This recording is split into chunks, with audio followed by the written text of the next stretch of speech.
Control 30 minutes. The chair recognizes the gentleman from Nebraska, Mr. Smith. I ask unanimous consent that all members may have 5 legislative days within which to revise and extend their remarks and include extraneous materials on the bill currently under consideration. Without objection. I yield myself as much time as I may consume. Gentleman's recognized. Mr. Speaker, the process for considering our first bill of the 118th Congress reflects our commitment to Americans and an open legislative process. Congresswoman Michelle Steele and I first introduced this bill in September. Members were given more than 72 hours notice prior to today's consideration. 72 hours is more than enough time for members to review this bill. In fact, it's 2 pages long and covers only one topic. If members wish to vote on this bill, they must be present in the House chamber because proxy voting is no longer an option. Now let's focus on what this bill does. It repeals the vast majority of the Internal Revenue Service funding Democrats enacted last year in order to pay for their Green New Deal. The primary purpose of that funding is hiring more auditors and support staff to vastly expand IRS's audit capacity, and not just audits on wealthy Americans. With that expanded capacity, IRS can bring in more revenue by auditing more middle and lower income families and more small businesses. Families and small businesses are struggling under the weight of record inflation and supply chain shortages. Small businesses are struggling to find workers at any wage. The overwhelming majority of Americans, about 85%, follow the law and pay their taxes. The last thing they need is more IRS agents knocking on doors to conduct audits.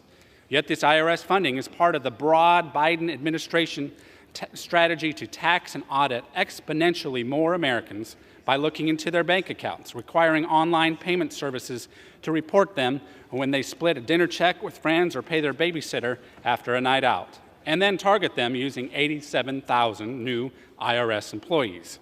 Americans deserve to know their government is working for them, not against them.